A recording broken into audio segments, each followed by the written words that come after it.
You can hear emotion. Yeah. In that line. Did you really think you could defeat me? And then you have failed, Master. Yeah. You know? He still has feelings for him. Yeah. You know what I mean? I think that's the point I'm trying to make, is he still has feelings for Obi-Wan. Like, care. Like, he cares about him. Yeah. In a very dark and twisted way at this point.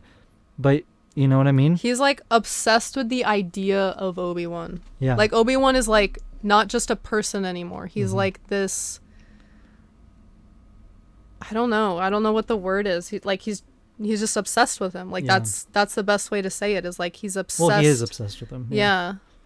But to the point where, like, he's willing to risk everything. Like, they could have, like, wiped out the Jedi path completely. But he was like, no, I want Kenobi. And they were like, what the hell? We've been doing this for 10 years.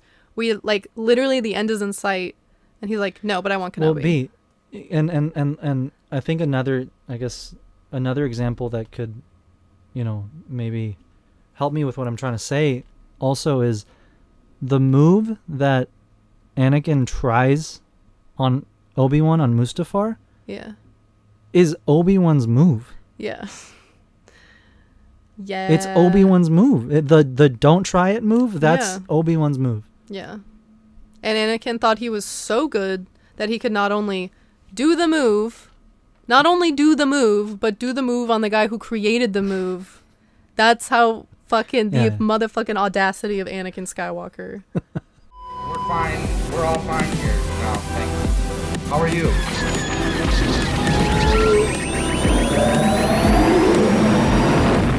What's going on?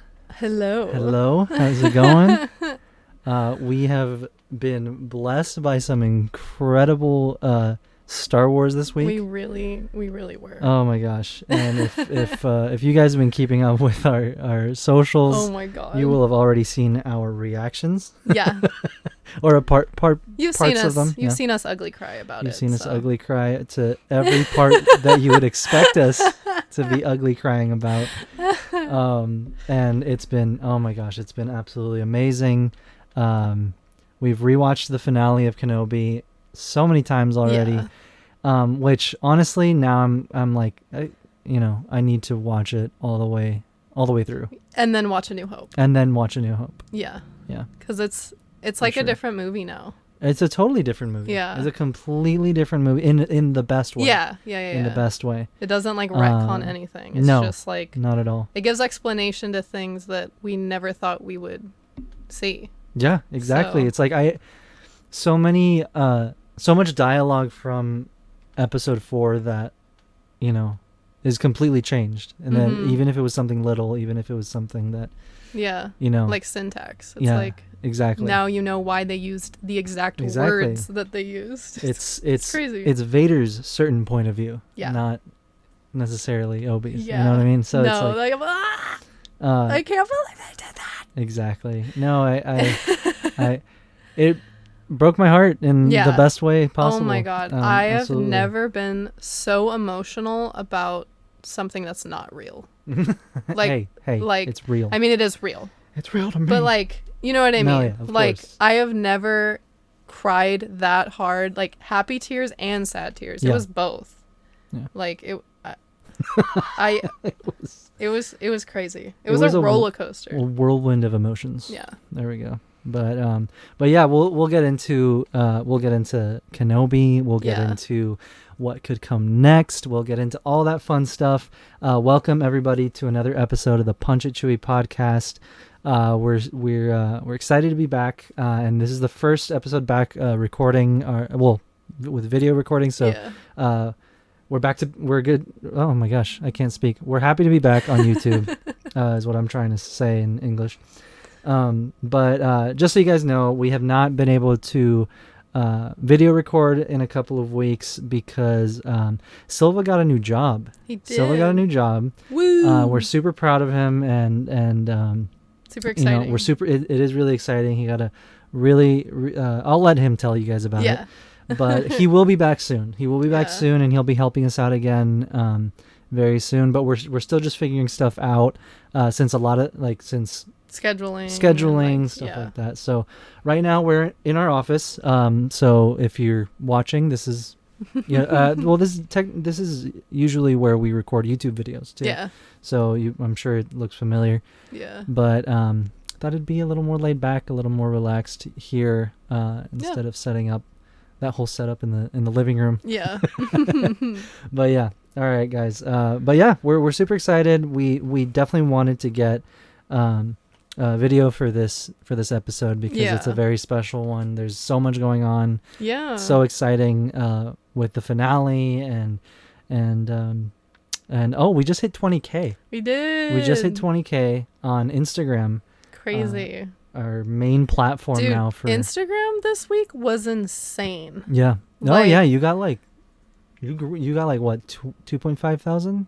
Yeah, like in this past month, but because of Kenobi. Yeah. Like all the Kenobi stuff, but like even on Punch It, like just our we posted our reactions. Yeah. Our reactions. We posted interaction with Star Wars. First of all, on Twitter, you guys might have seen this, but I posted like the ugliest photo of us from like our reaction video, and I tweeted Star Wars, and I was like, what did I say exactly?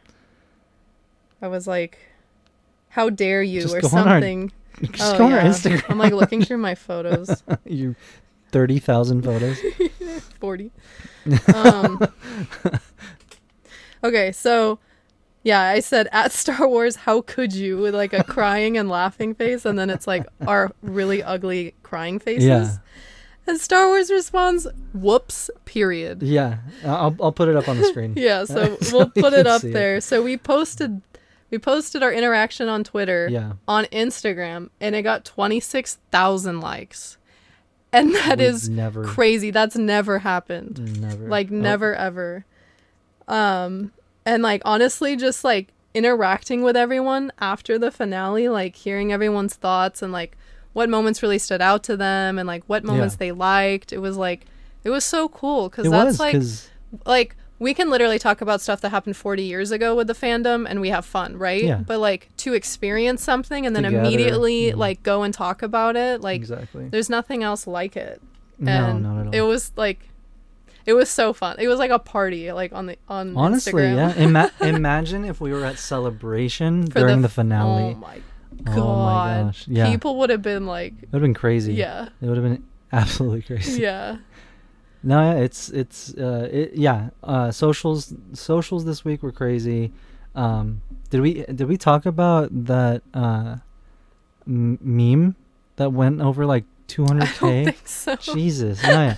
Okay, so the only reason we're talking about this is because Instagram is ass for us 90% of the time, and like it's not any of your guys' fault whatsoever. It's the algorithm. It's and it's so exhausting saying that over and over again. Of course, you it guys is to know, hear this it. isn't news. But like, the algorithm is horrible, and like, we're artists. That's what we do. Yeah. To eat food. They're like, we need you to dance. Exactly. Like, I don't dance, I draw. Exactly. So we're artists. That's how we post our art. Yes, we post our art. I'm getting to that. Yeah. We are artists who post their art. Yeah. Or try to. Yeah. Post their art. And Instagram likes to show like 30 of you. Yeah. And then we post some shit meme. Yep. That granted, it was hilarious. It was a good meme. It was a good meme. But we went from like getting. I'm underselling us here, but no, we if it's a regular post, it'll get somewhere from like 500 likes. Yeah. And like that's around that's something I can live with. I'm like, okay, people liked it. They saw it, whatever. A good post for us, a really good post for us, is 1,000 likes up. Yeah. And like interaction and stuff, and that's like, damn, we did good. Yeah. This freaking meme that we posted after what? It was after episode 5. After episode 5? Yeah, after the Obi-Wan and Anakin flashback of them training. Yes, that's right. So after it was I'll also put this one up, but it was pretty much a screenshot of one of Hayden's most recent interviews, and it's him like cheesing super like, hard. Huge. And Bella smile. just said how it feels to be a prequel fan right now, right? And it was just that, and then him cheesing, and it got. I'm looking at it right now. 219,542 likes. That's insane. That is insane. That is like that's literally never happened to us. Like the most likes we've ever had is maybe what, like 10,000? If that. Like of all time. Of like all time? we've been on Instagram since 2014. Yeah. 2015. Yeah, I'd say Right. probably 10K. Like and that like blew our minds. you know, Yeah. and it wasn't and it was not our art at No, all. it was like some stupid. Yeah. But probably another game. Yeah. But yeah, that was a lot lot cuz So- like well, all right. it was So- very extreme opinions on that post. So what I think is hilarious, and we'll only touch on it a little bit, but Yeah. what I think is hilarious is all we said was what it feels or how it feels to be a prequel fan right now, and it's Hayden smiling, yes. being happy. Yeah. That is it. And then the caption was, "Oh my God, Part 5 of Kenobi blew our minds. We've loved the show since day one, but this episode was phenomenal. What did you think of this week's episode? Beware, there might be spoilers in the comments." And we put, "They are." Really? Yeah. Anyway. I guess we can't speak English. Exposed. There. And it went 200,000. They were like, "Oh, they don't know what English is." All right. So anyway, that was the caption. Nothing, like, it was just us enjoying the show. Yeah. Right? There's 1,300 comments. Yeah. Probably half of them, right? Yeah. Yeah, like half of them were people unprompted just coming in. This Like, show is like nasty. aggressive. Like super aggressive. personal attacks on us as human beings. Yes. Literally. I got called fat, Yeah. which I loved. And the other one, the put your helmet back on. Oh, that was no, wait, yeah, that was another idiot. Yeah, literally. Yeah, I was like, okay, wow, people. Yeah, people really, were really colorful. Really don't like when Hayden Christensen smiles. Yeah, like that really triggered a lot of people. So many people got triggered by seeing Hayden smiling, happy, and smiling. us happy because he's happy. Yeah. Yeah. Anyway, but no, yeah, I mean, you know, It was interesting. engagement is engagement. Okay. Yeah, I mean, Whatever. when they wrote 3 paragraphs, it really showed it to more people. It was so really it's funny. Okay. Honestly, it was funny. Even though we were getting bullied, I was like, whatever, dude. Like, who cares? Like, it's I'm not- 1999. Dude, Let's fucking Okay, go. I grew up. That's but that's the funniest part is like people think that we're gonna be upset that they don't like it, and it's Yeah. like, you didn't like the prequels and you bullied me. Like, Yeah, I lived through Yeah. the prequel era yeah, where that was specifically the time when I was reading comic books Yeah. and like you know, Yeah. starting to get really into Star Wars because there was a lot of extra stuff like the comic books, the novels, Yeah. and then there were new movies. Yeah. So I was really into it, and that was when I was getting bullied in school and didn't have friends because Star Wars wasn't cool. Yeah. It wasn't. No. And you can't tell me it was Yeah. because No. I remember, you know, it happened to me. I was there. I was there. No, and I don't care, you know. Yeah. But what I'm trying to say is like, I didn't care then. Yeah. Like that did not affect me Yeah. from enjoying Star Wars Yeah. and having fun with it. Yeah. And you know, I remember I missed school on the premiere of episode 3. I didn't go to school, Yeah. so I could go watch episode 3. This is a national holiday. I remember I told my dad, I was like, so yeah, I'm not gonna go to school. Like, you didn't even we're- ask. You we're- just told him. Yeah, and you know my dad, right? So I was just like, yeah, we're gonna go watch Star Wars. I'm not gonna go to school. He was like, okay. It's like, It's like respect, okay. And we went to go watch Star Wars, and I remember Yeah. it was absolutely. And I told, I think maybe one of the kids in my class, the next day, because he was like, "Where were you?" Yeah. I was like, "I watched I Star was Wars." sick. Yeah, no, I told him, Yeah. and he was like, fucking nerd. It's like, oh God, you shouldn't have told me like, oh that. my I God. wish I didn't ask. Exactly, like a leper. Jesus. No, but yeah, like I don't get it. It honestly, yeah. It's like, you're totally entitled to your opinion. If you didn't like it, that's fine. But why do people get so upset when you enjoy something? Like, they get so upset. Is it because they're not enjoying it? So they are like, it's not fair that you're enjoying it and I'm not? Like that, like, I don't know. I don't know. I don't know. I don't want to talk about them. Yeah. But yeah, all I'm trying to say is it was funny. Yeah. It was so like, funny okay. seeing the amount of, and like, honestly, I'll give them points for creativity because each one came in with like a different form of calling the show mid. Yeah. You know what I mean? Yeah. And I was like, wow, okay. Like, that's a lot of words. That was a lot of words. But it was so funny because they kept like commenting, and then someone else would come in and like ratio them, and they would fucking just get obliterated. Yeah. But yeah. So yeah, our socials have been pretty wild. Pretty popular. We're very happy. Like we said, we just hit 20K. We just posted about it. We're about to hit 20.1, and that's crazy. And it's a big deal to us because I mean it's our Instagram has been our main platform since we started. That was like the first thing we were on. Like just last year we got on TikTok. Just this, within a few months we got on Twitter. Yeah. So like, and then I mean we're still, barely starting on YouTube and stuff like that. Yeah. So for the longest time we were only on one platform, and not because we wanted to, but like it was also a little intimidating. It's a little intimidating to start over on a different platform like Twitter or like TikTok or like YouTube especially.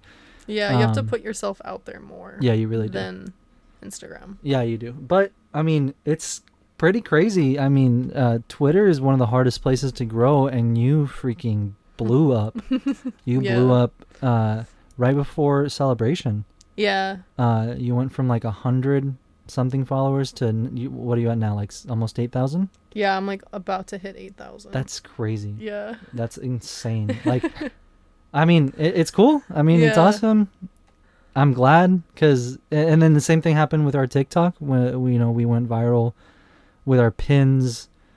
Like right before we got engaged, we went from like the same type of deal. We had like 100 followers, and from 100 to like to like 15K in like maybe like a couple days. What's weird about social media now is like it used to be very consistent, right? Like it was really like slow and steady, and like obviously we've been putting how much time and effort into it, so it's not like it came out of nowhere. I'm in no way saying this is like a overnight thing. No, I know it.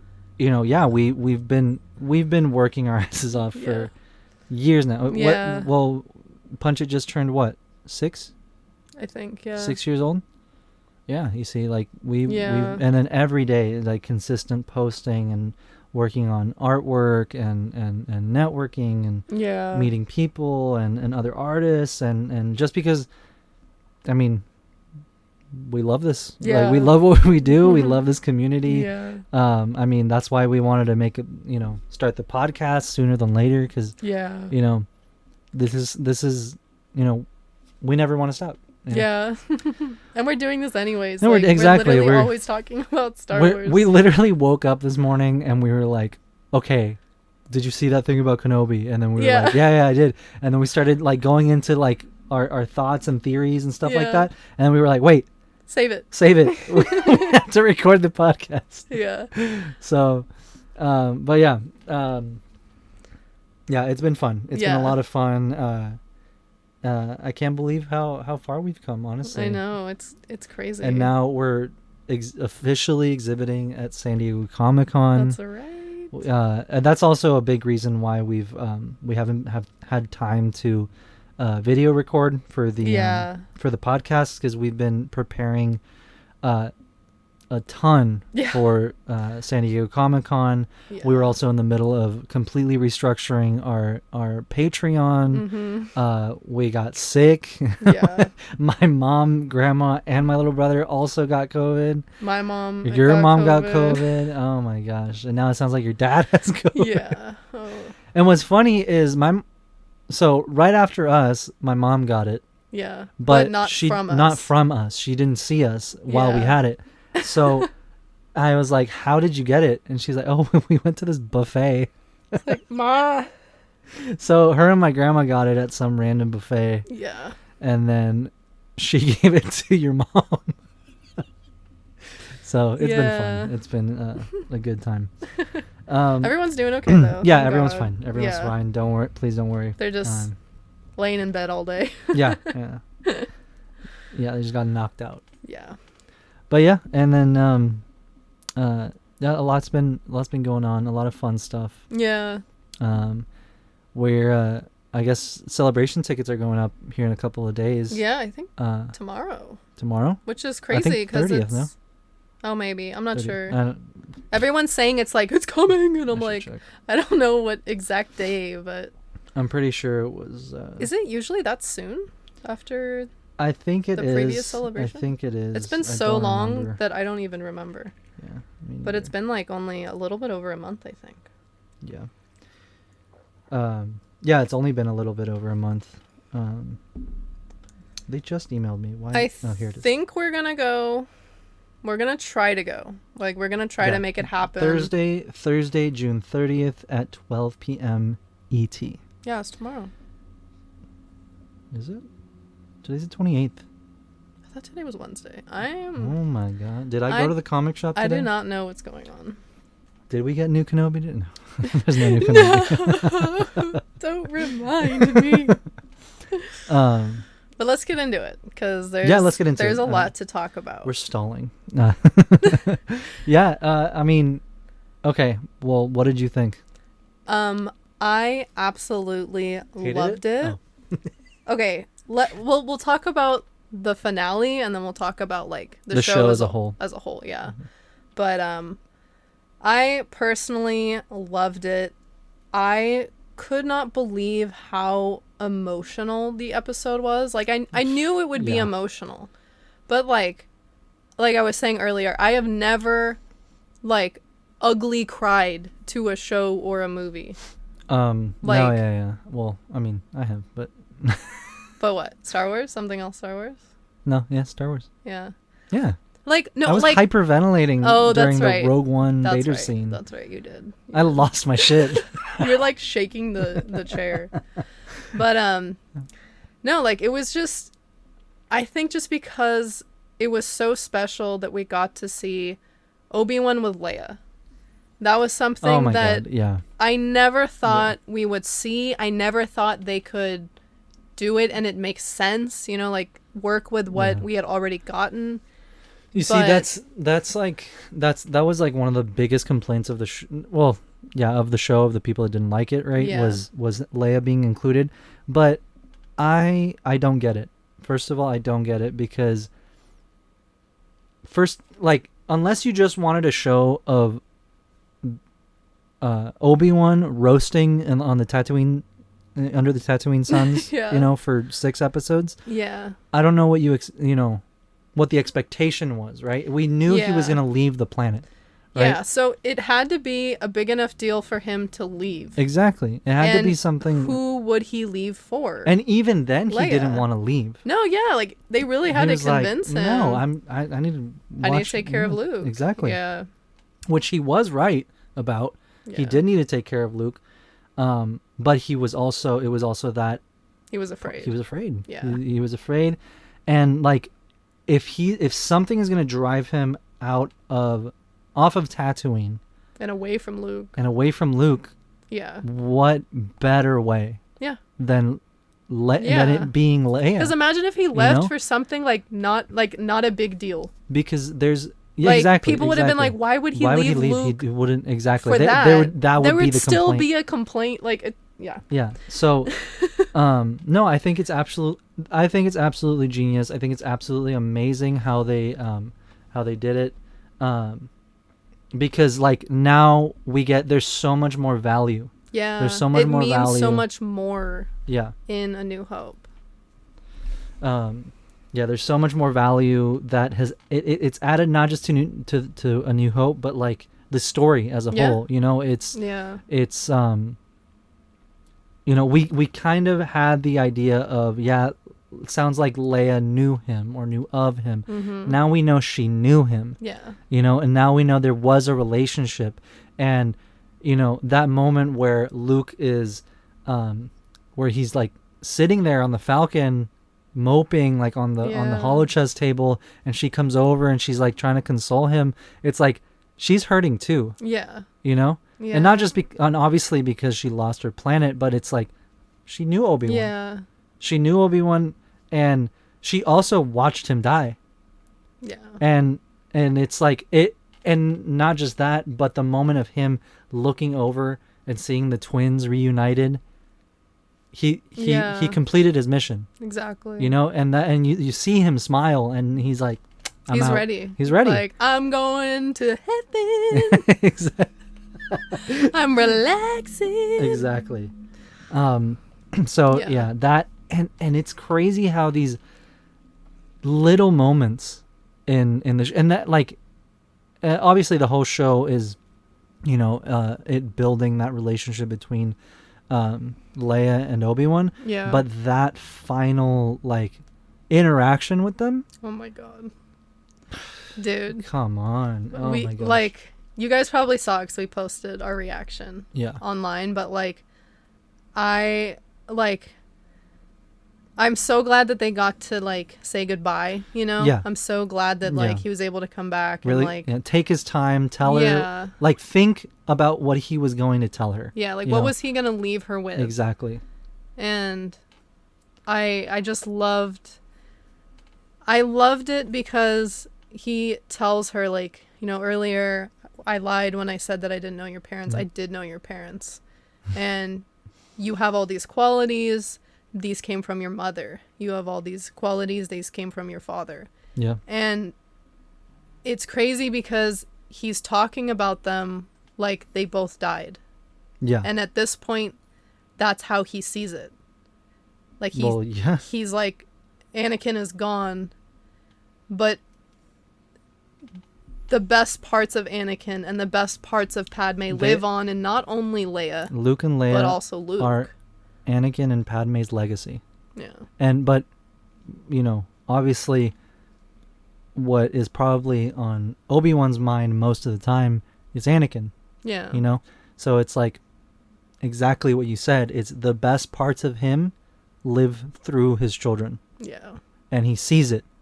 He sees that adventurous spirit that Anakin had in Luke. Mm-hmm. He sees that, you know, little mischievous, you know, like, Luke, come help me. And he's over there running around with pretending to pod race. Yeah, doing everything but what he's supposed to be doing. So, and like, who do you think that reminded him of? Yeah. You know what I mean? Yeah. And then that whole time he spends with Leia, and it's like how determined she is, and how she's like, that shit ain't gonna stop me. Yeah. Like, what the hell? Like, that's Padme.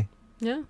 And also Anakin. She's you know? a leader. Like, she's a natural born leader. She does things that she's not thinking about it. It's instinct. It's instinct. But like, at the same time, you know, I also, it's also important to acknowledge that Bail and Breha instill those same values and morals that they know that it's their values and morals as well. Yeah. But they knew Padme. They're raising Leia how they think Padme would have raised her. Exactly. Yeah. And it doesn't necessarily go against how they would do it necessarily, but they do it especially because of that reason. Yeah. You know what I mean? Yeah. It's like Bail especially because he knew her personally. Like, they were colleagues. Yeah.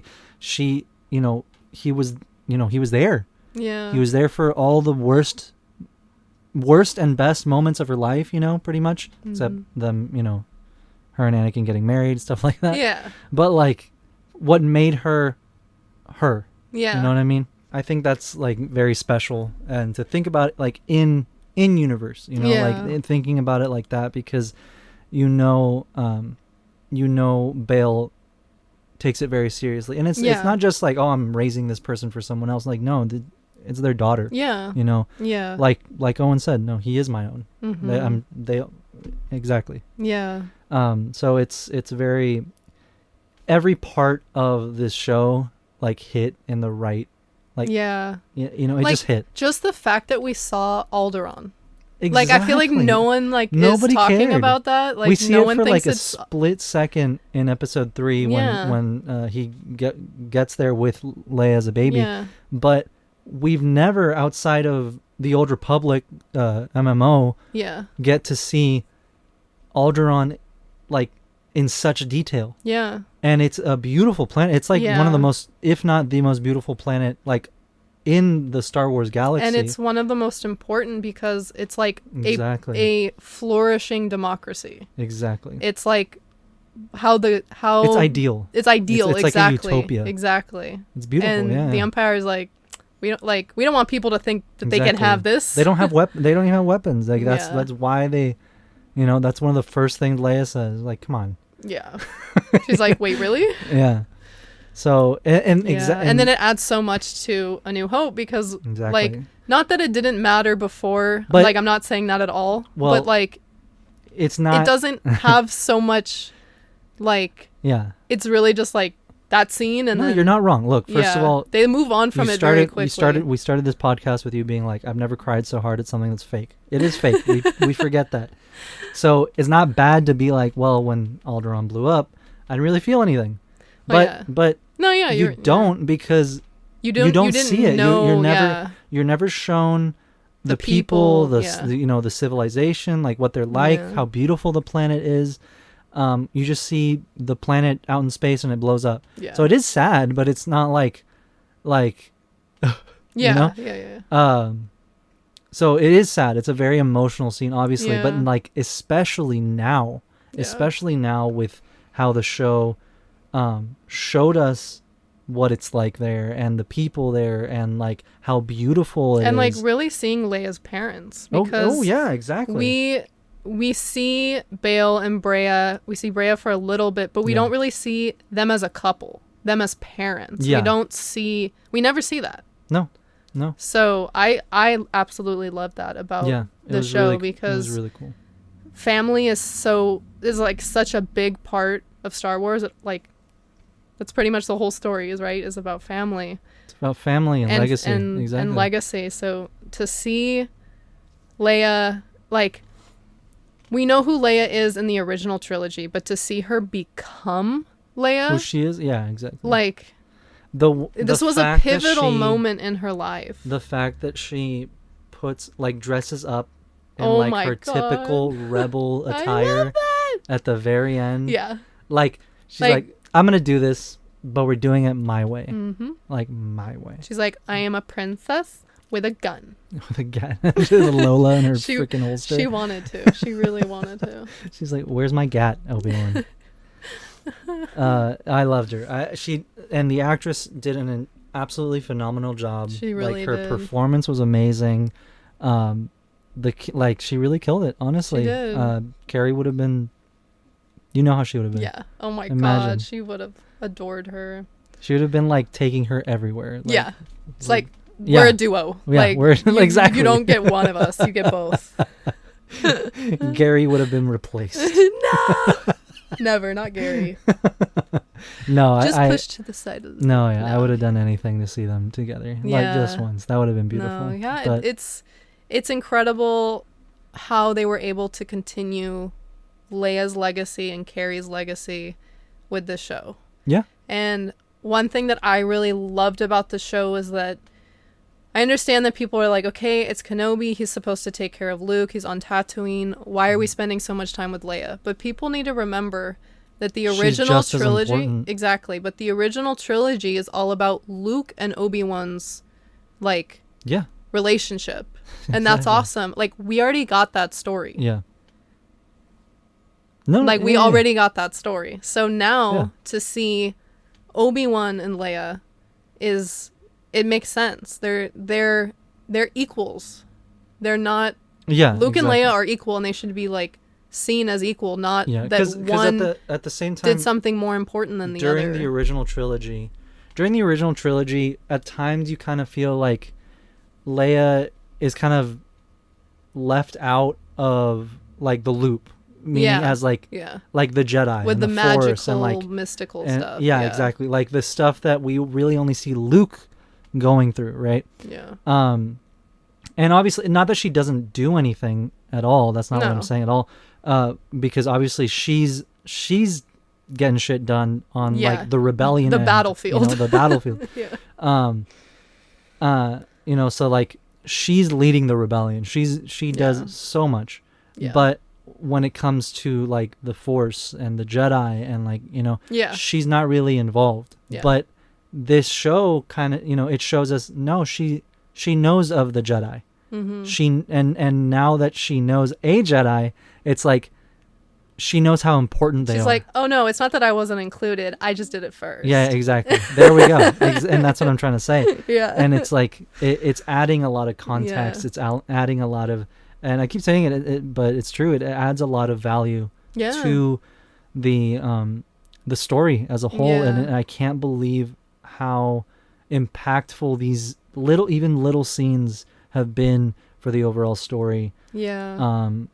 You know, Obi-Wan meeting Luke at the end. Oh my gosh. Like he says 2 words. I absolutely love that they had him say hello there, not just because it's, you know, his thing, but like it still makes hello there his first line to him. Yeah.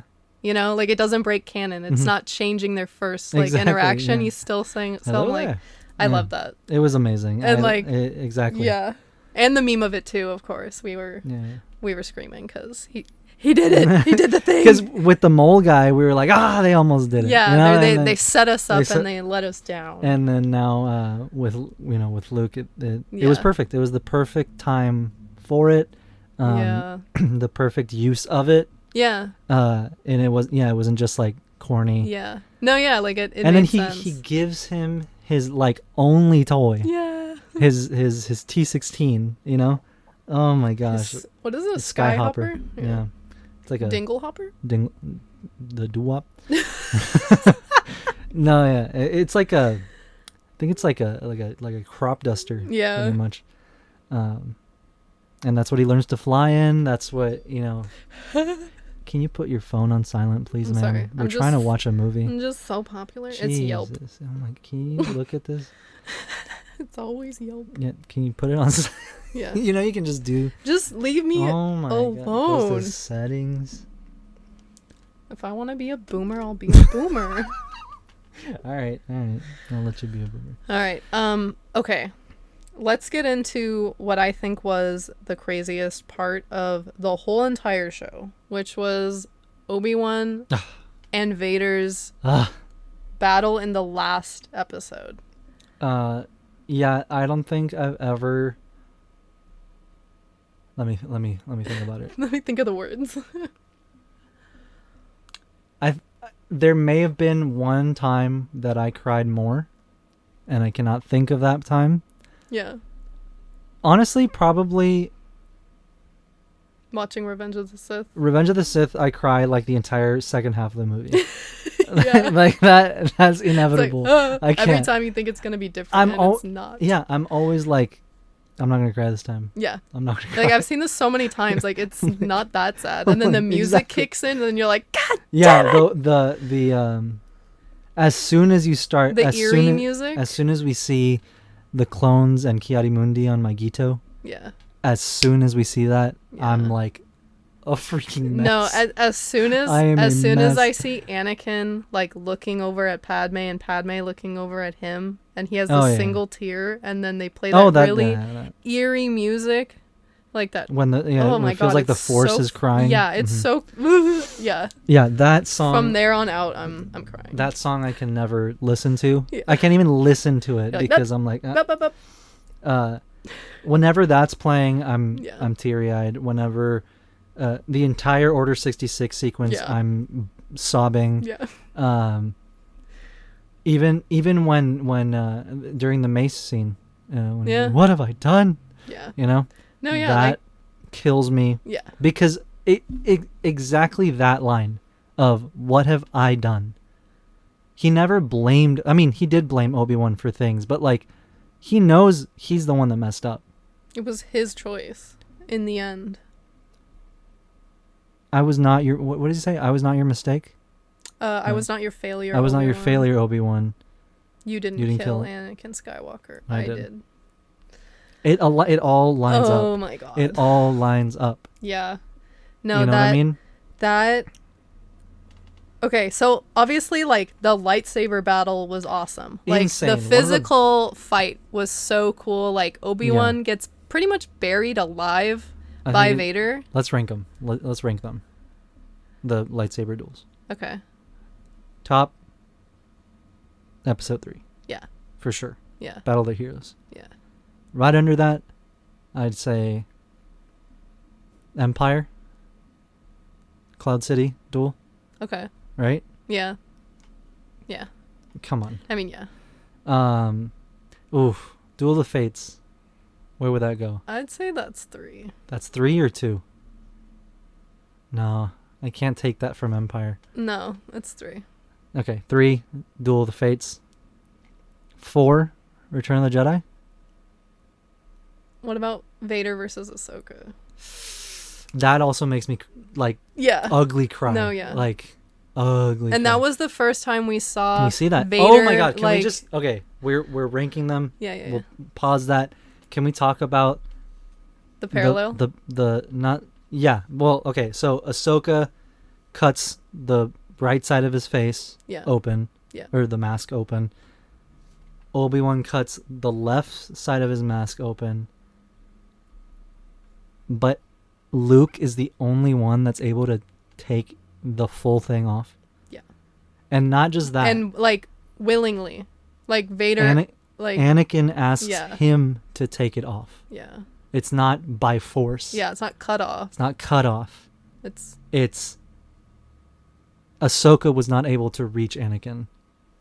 Obi-Wan was not able to reach Anakin. But his son was the only one that was able to get through to Anakin. That broke me. Yeah. No, that absolutely broke me. It was perfect. Like the symbolism. It's amazing. Was...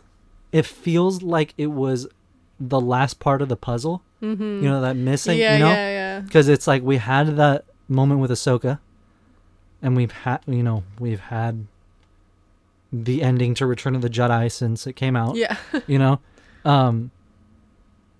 and now it's like it's complete. It's like something we didn't know we needed. Exactly. Like now that it's here, it's like, so, well, yeah, like it weird. was written like that. Like it's always been like that. But it feels no. like this show has been like locked away. Yeah. In, some Lucasfilm vault. And they were just like, here, release it. You know? Like, we just 3.5. It's episode 3.5. You cannot change my mind. It really is. It really is.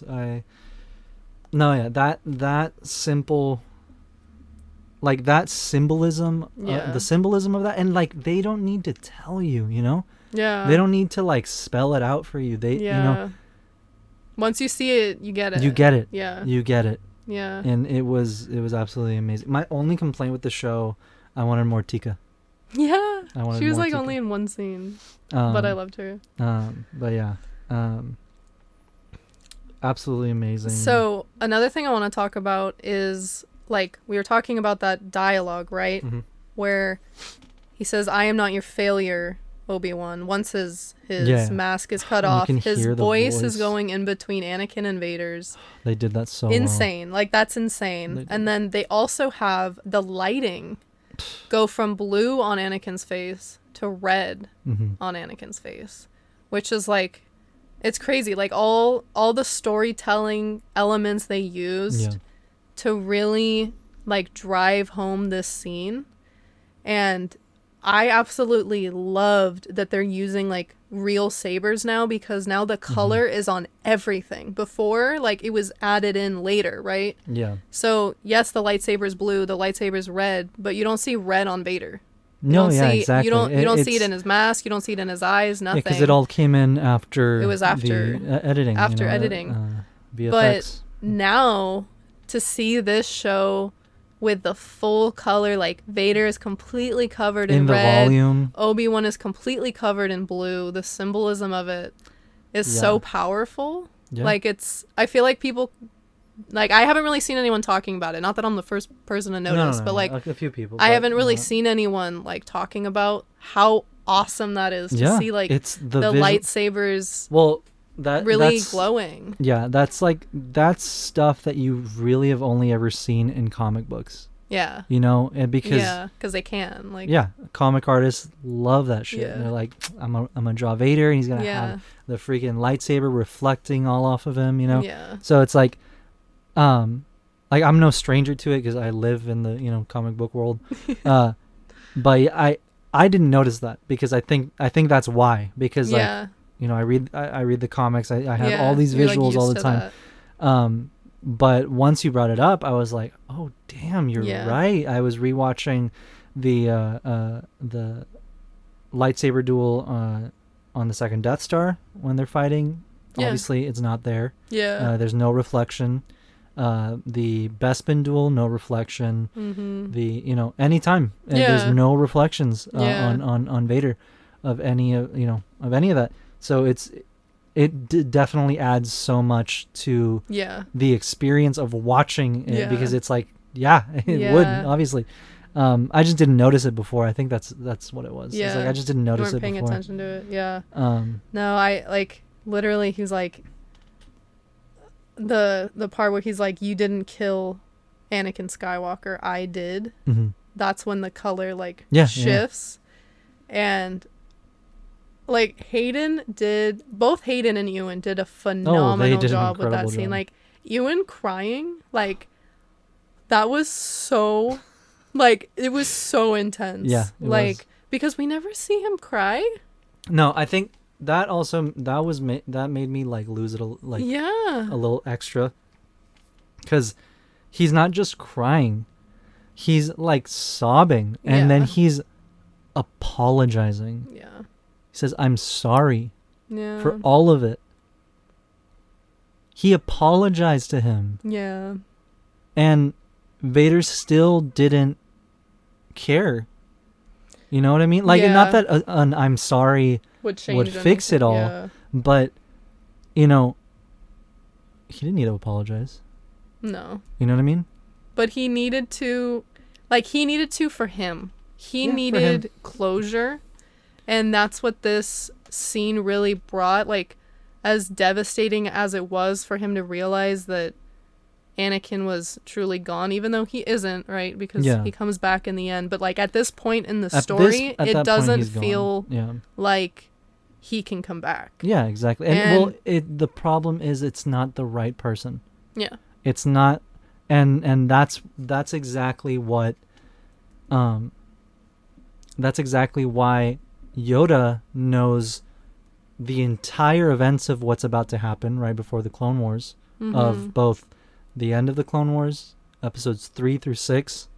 He knows everything that's going to happen. He sees everything. But he chooses not to stop it because he knows there's nothing he can do to stop it. And he knows that eventually the right person that's going to come, that missing link, to help fulfill the prophecy is Luke. Yeah. He knows that, and like, obviously Padme tried to get through to him. She couldn't. Well, did she try to get through to him, or she was just like, this isn't you, bro? Yes and no. She at the beginning, at the beginning, she's like, come away with me. That's like, right. Let's leave everything behind. Let's go to Naboo. Let's raise our kids. But she already knows what Anakin did. Do you think that she would have been successful in, like, talking sense into him if Obi-Wan didn't step out of the ship? Because that's when he loses it. Okay, but the thing is, though, is that she disagrees with what Anakin did at the temple, obviously, right? But she disagrees with him. Yeah. The only way but she still when she wakes up, she's like, is Anakin all right? Yeah. You What know? I'm saying is like their relationship could not have survived that because she would not want Anakin around her children if he murdered Children, all of those children. I guess. So the only way it could have worked is Well, if I don't necessarily think that, because I'm obviously it wouldn't just be like, let's go, everything's fine, but she's dying, she's on her deathbed, and she's like, there's still good in him. yeah. You know what I mean? She still loved him. She still loved him. She still, But believed in him. She still loved him and believed in him and that he could come back, but I don't think she would have wanted to have a relationship with him. Like, she'd be like, you need help. Like, I love you. I want to see you get help and, like, deal with your shit. But, like... That's not the question. That's not the question. Okay. The question is, do you think she would have... So, yes, the answer is yes, is that she could bring him back. Because if she did, there's no question in whether she would make him get help. Yeah. But in order for her to convince him he needs help, she would But be successful in talking sense into him. But before Obi-Wan even gets off, like, the ship, before that even happens, they're, like, not agreeing. Like, they're not...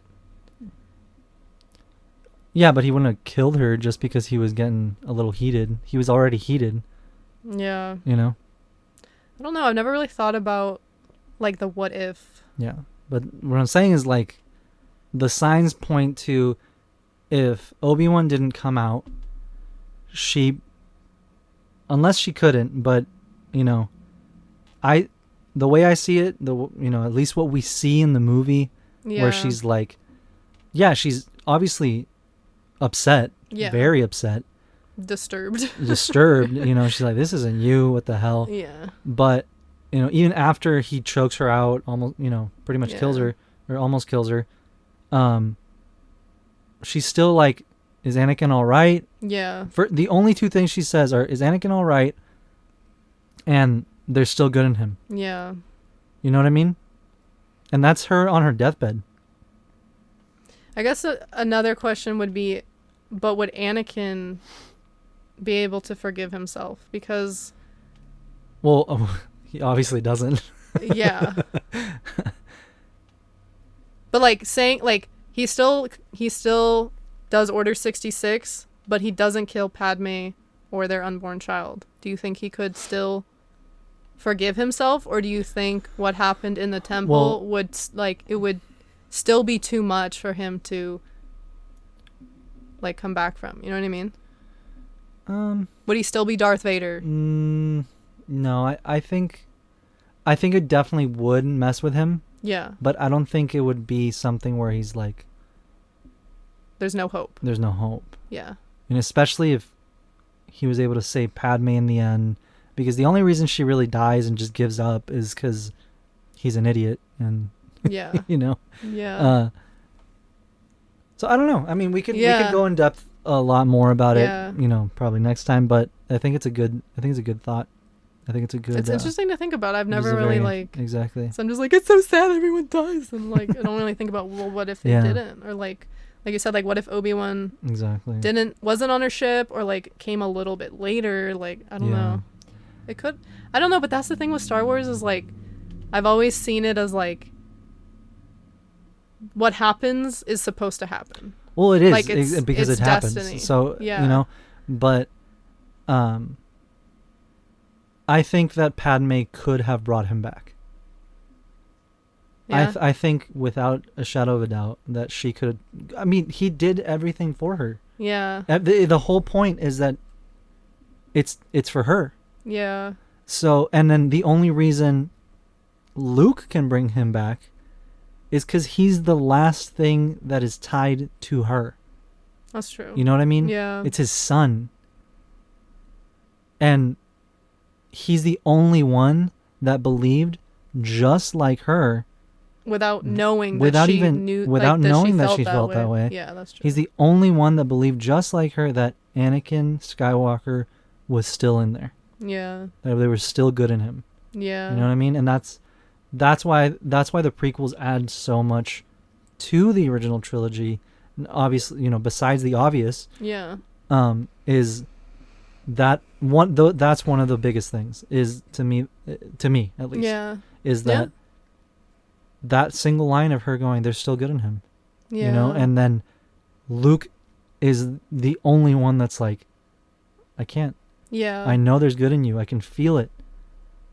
You know, so that, you know, in Vader's head, I see it going like, the last time I didn't listen, my wife died. Yeah. You know, am I about to watch my son die? Yeah. Father, please. Yeah. You know, come on. Yeah. He couldn't. He couldn't. That the most important Because thing everything he did was for Padme and their and child. the last. So for him to not save Luke would be like, what? Like Exactly. You're an idiot. He thought he killed both his wife and son. Yeah. Or child. He didn't know they were twins. You know. Yeah. He thought he killed both of them. Yeah. And now he had his son standing there in front of him. Like he's alive, and then no, he's gonna die. Now he's gonna die. What the hell? You know, the Emperor killed your wife once, and now you're gonna let him do it Kill again. your son. Kill your son. You know what I mean? Yeah. I know Palpatine didn't kill her. Yeah. No, it's just it's just crazy to like. It's crazy that we can have this discussion, like, off of one point of the Kenobi series, you know? Yeah. Like, it's brought so much more to the entire story. Oh, so much. Even and, like, there's so prequels. many things, like, we're going to watch the Kenobi series, like, 10 years from now and notice something that we, like, never noticed. Or, like, something will, like, click, you know? That's what I love about Star Wars is, like, no matter how much you, like, watch or read something or whatever, like, you're always going to, find something new. Exactly. Man. It's been a hell of a ride. I absolutely loved the show. It adds, and we keep talking about how much it adds, but like it adds so much to the like my favorite moments in Star Wars. You know, it's not just like that one.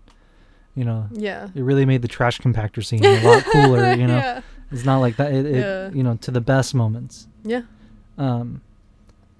But yeah, it was amazing, honestly. Seeing battle damaged Vader. Dude, you called it too. I did. You did call it. My only actual complaint is that scene where Obi-Wan's got like all the rocks and he's like just pummeling him with all the rocks. Yeah. That should have destroyed his like suit. Yeah, like his arms should have been ripped. Yeah, exactly. I wanted to, and I'm happy with what we got. I don't care. I'm still enjoying it. But imagine if we got like Force Unleashed, battle damaged Vader with like his mechanical hand and foot like showing the tears all over, and then that final blow that Obi-Wan gives him on the helmet, revealing his face. Yeah. And then that visual, like, oh my god. Yeah. Like, and I feel like that was a missed opportunity with especially the stones or like the rocks being thrown at him. That should have like completely torn up his suit. And then with that final hit from Obi-Wan, it would have been like, oh, I'd buy like 10 of those figures. You know? Right? Yeah. I loved the dialogue in that duel because I feel like, yes, it's always awesome to see like a lightsaber fight, but like this fight is so much more emotional than it is physical. Oh, yeah. And just I felt like in a unusual way Obi-Wan kind of was at peace with this experience with Vader because it was almost like he was saying goodbye, you know. Pretty much. Like and pretty much he's letting go of what he can't control. Yeah. Because he always felt full responsibility for Anakin, for Order 66, for everything that happened, for Padme dying. Like he was like, it's my fault. But it wasn't, because ultimately Anakin made a choice. Yeah, exactly. He was not raised to believe in any of the things that he did. Like, Yeah. he was manipulated, yes, but he wasn't like, that wasn't Obi-Wan. That wasn't Qui-Gon. That was, you know. Yeah, exactly. They did the best with what they could. Yeah. And of course Obi-Wan will still feel guilt because it's not like he's like wiping his hands clean of the situation. I mean, he's experiencing, he will never stop experiencing that guilt, right? Yeah. He will never stop. But the difference between I won't say that. Obi-Wan failed. Yeah. Right? Obi-Wan failed. But he's doing everything he can, including devoting his life to watching over the only hope the galaxy has. Yeah. You know? Yeah. He's making up for it. Yeah. It's like his penance. It's his penance, exactly. Yeah. He's making up for it. He's train, because also when you think about it, the training that he goes that he does with Qui-Gon to become one with the Force after death, that is that's literally just so he can help Luke from beyond death. Yeah, he's like, I'm not done. So it's not like he's you know, hanging out with Qui-Gon and they're having a blast. No, yeah. Drinking White Claws at the hut. You know? He's it's the hardest training of his life. Exactly. It's training so that you can transcend life. Like he's becoming immortal. Exactly. Yeah. So, or transcend death. Exactly. So so, you know, people forget that it's part of his punishment, but obviously he's not like, it's part of his journey. He's not like lashing himself, you know. It's because he knows that they messed up. Yeah. He's watching over Luke. Yeah. He's training with Qui-Gon. Yeah. He's doing everything he can to make up for those wrongs. That obviously he's not the one that went and killed all the younglings and destroyed the temple and killed all the Jedi. But, you know, there's things that he believes, especially he believes, that he could have done differently. Yeah. You know, I'm sure he feels like he should have spoken to Anakin more and tried to help him. And, you know, we know that he knew about Padme. I'm sure he's like, I should have talked to him about Padme. We should have had this conversation. Even if I, you know, they stayed together, I should have talked to him about it. You know what I mean? Yeah, because then maybe Anakin would have come to him for help with Padme. Well, the only reason that he never goes to him is because he's like, he's never going to understand. But it's like, well, actually, he's probably the only person that could have understood because of Satine. Because of Satine. Yeah. So you see what I mean? Yeah. Yeah. So, I think it's very, you know, instead of just hiding on an island for his. Yeah, it was very like, I felt like I was experiencing like the 7 stages of grief, like in that scene. Like you really do. It was like, you really do though. Like it's intense. It's an intense scene, of. And one thing I did want to point out too, and I haven't seen anybody talk about this, but when Vader buries Obi-Wan alive, in the box. He says, what did he say? Can't remember exactly what he says. You will suffer as I have suffered or something. No? Nope. I don't know if you guys could hear that, but there was a fire truck outside. But he, it was something like, I've finally beaten you, my master, or something like that, or something like. Yeah, some like petty. Well, it's petty, but I mean, see, you're not even thinking about it either. Like, he calls him master. Oh. He calls him master. He does. And it wasn't like mocking. It wasn't like mocking. It wasn't like underhanded, you know. It was Vader believed he was dead. He buried him alive. He thought he beat him. And he called the last like, word to him he didn't was, think Obi-Wan was listening. No. So like he said that for himself. Yeah. You see what I mean? But, so it's but like, was that like the Sith want to overthrow their master kind of thing? Or So, was it a here's I miss Obi-Wan? here's thing? my thing. Or I think both. okay, listen. He calls him master. He's like, Yeah. I finally, like, not finally, I need to look it up. Vader.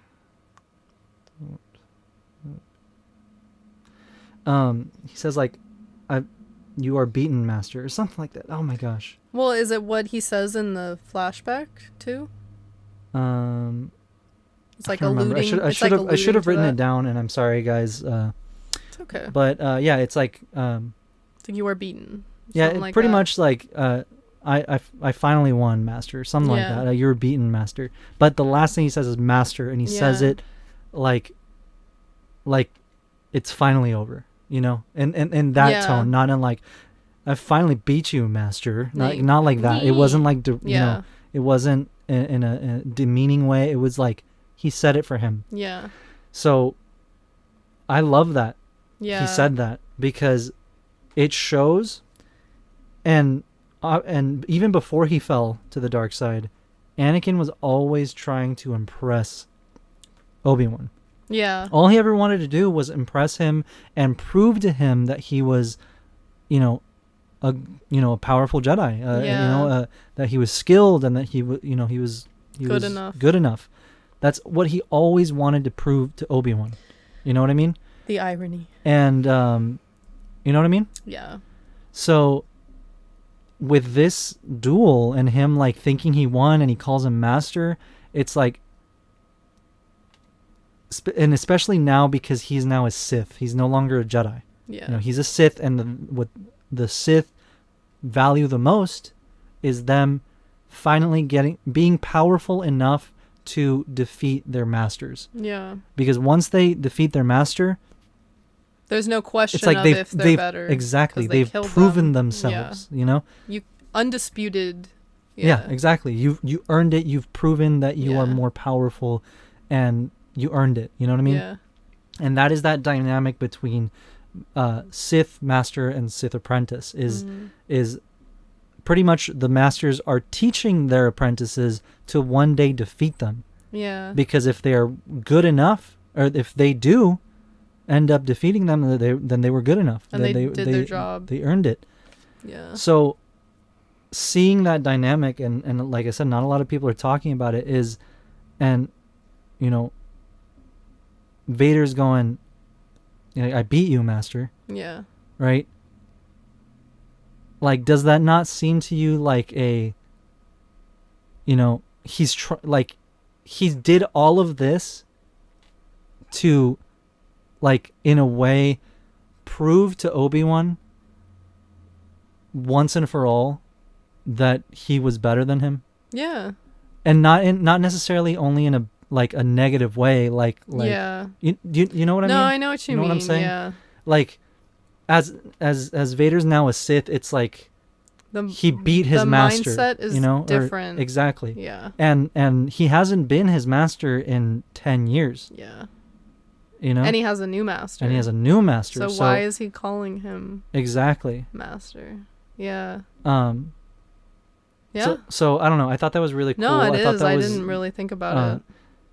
Because it also, because not just him as a Sith beating his master and saying, and finally being like, I'm good enough, or like, I finally surpassed you. Yeah. Because he wasn't like old man or old master. He said master. But that's the thing is, like, because Vader wants to beat him at his prime, and that's what people don't understand about, well, why didn't he kill him in episode 3? Because in episode 3 of Kenobi. Mm-hmm.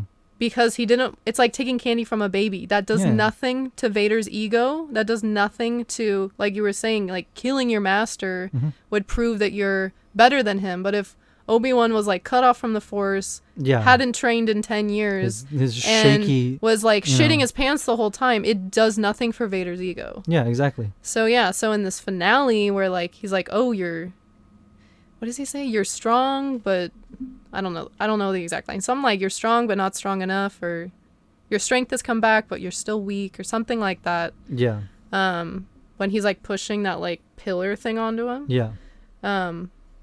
Like that's why Vader didn't kill him in episode 3, because he wants to beat him at his prime. Yeah. He wants to earn that he kills Obi-Wan. And that's another reason why I love the way they did that, because in A New Hope, yes, Vader kills Obi-Wan, but he kills him on Obi-Wan's terms, not on Vader's terms. Yeah. Vader wanted this like full out like duel, he wanted to like have this whole dramatic thing. And Obi-Wan's like super calm, super at peace. He's like, strike me down and I'll become more powerful than you can ever imagine. Yeah. Like, he's like... Here, I think it's here. I just want to... Yeah, see? Look. Alright.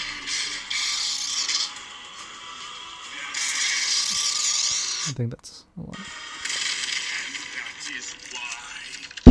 Oh.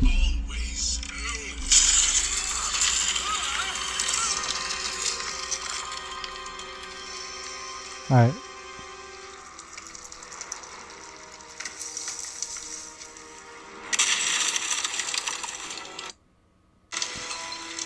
Here. Did you truly think that you could defeat me? You have failed, Master. Okay, come on. Yeah. You see how you hear how he says that? Yeah. Did you really think you could defeat me? And he's like, you can hear emotion. Yeah. In that line. Did you really think Anakin. you could defeat me? And then, you have failed, Master. Yeah. You know, he still has feelings for him. Yeah. You know what I mean? I think that's the point I'm trying to make, is he still has feelings for Obi-Wan, like care. Like he cares about him. Yeah. In a very dark and twisted way at this point. But you know what I mean? He's like obsessed with the idea of Obi-Wan. Yeah. Like Obi-Wan is like not just a person anymore. He's like this, I don't know what the word is. He's just obsessed with him. Like that's the best way to say it, is like he's obsessed. Well, he is obsessed with him. Yeah. But to the point where like he's willing to risk everything. Like they could have like wiped out the Jedi path completely. But he was like, no, I want Kenobi. And they were like, what the hell? We've been doing this for 10 years. We like literally the end is in sight. And he's like, no, but I want Kenobi. Well, and I think another example that could, maybe help me with what I'm trying to say also is the move that Anakin tries on Obi-Wan on Mustafar. Yeah. Is Obi-Wan's move. Yeah.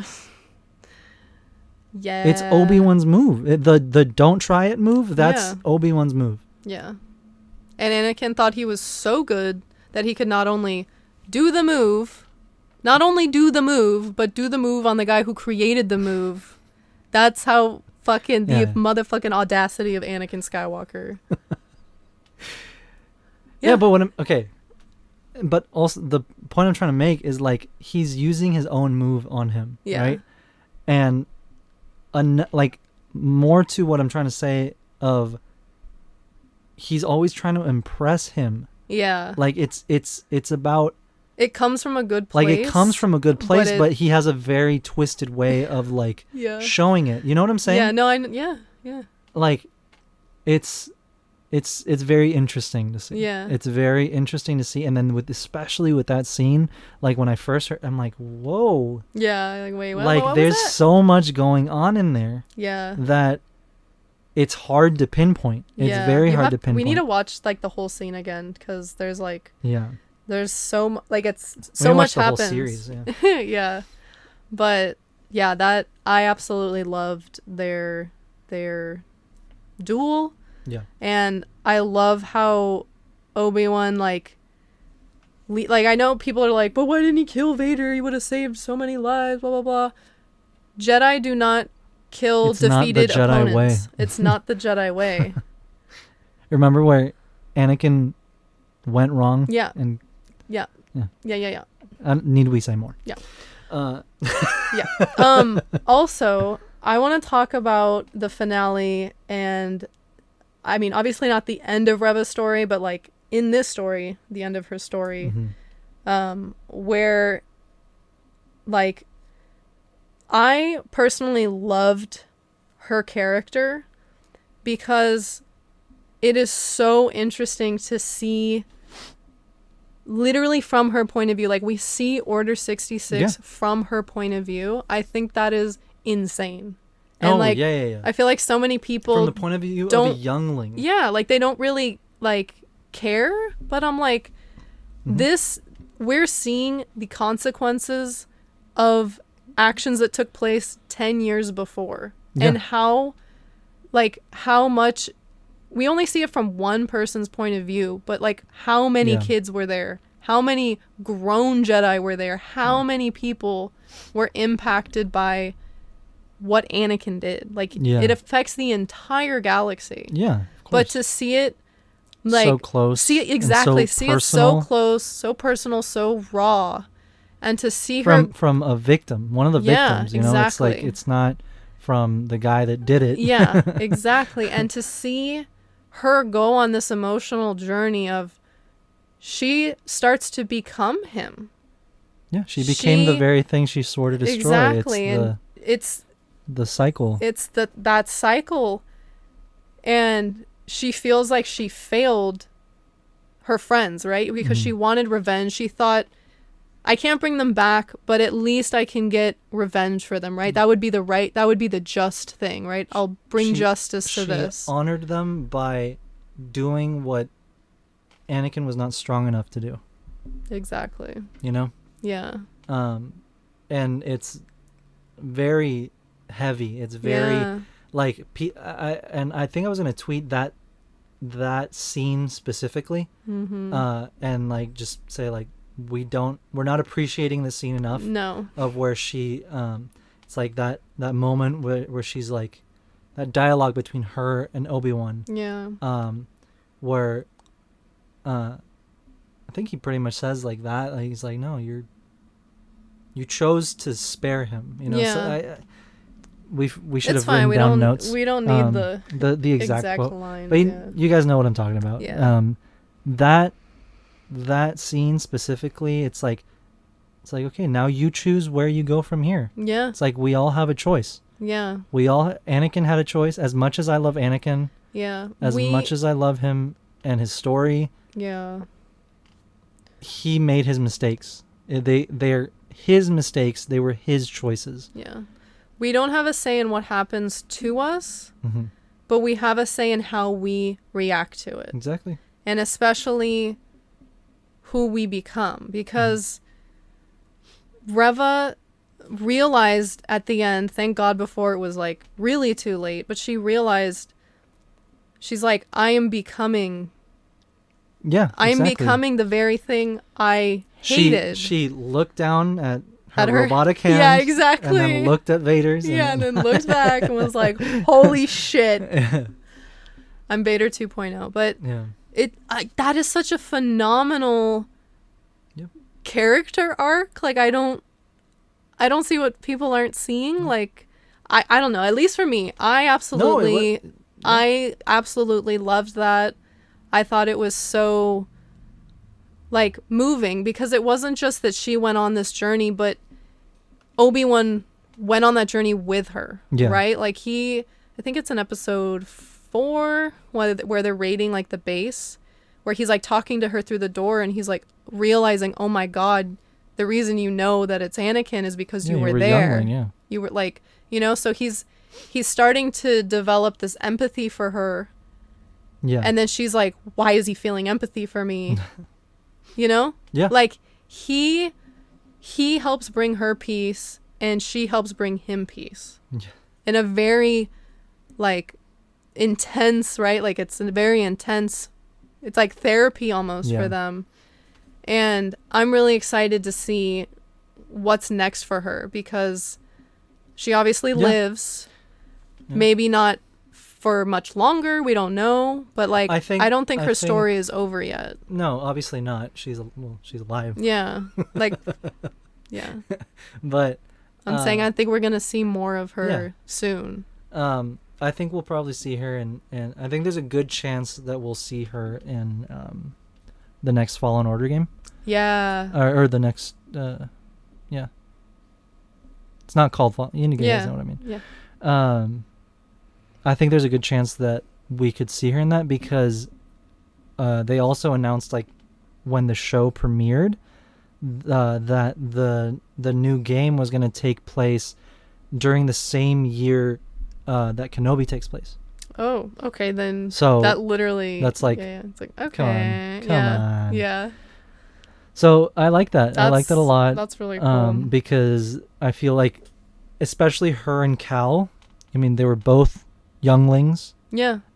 During Order 66, and Cal followed the path of, sticking to his teachings. Yeah, and the light. to the light, and she went down the opposite path. Yeah. And now, if they meet, especially after the show, Mm-hmm. that has potential for a very good story. Yeah. So I'm excited. I really hope Yeah. she's in that. I That hope would she's be in the really game cool. because she was also an Inquisitor, and we forget the entire first game. Yeah. You're being hunted by all Yeah. the Inquisitors and then Vader. Yeah. And Cal has met Vader. Yeah. So it's a very Yeah. there's a lot of potential there. Yeah. I'm excited. I'm excited for it too. But no, I'm very happy with how her story ended in the show. There was a lot of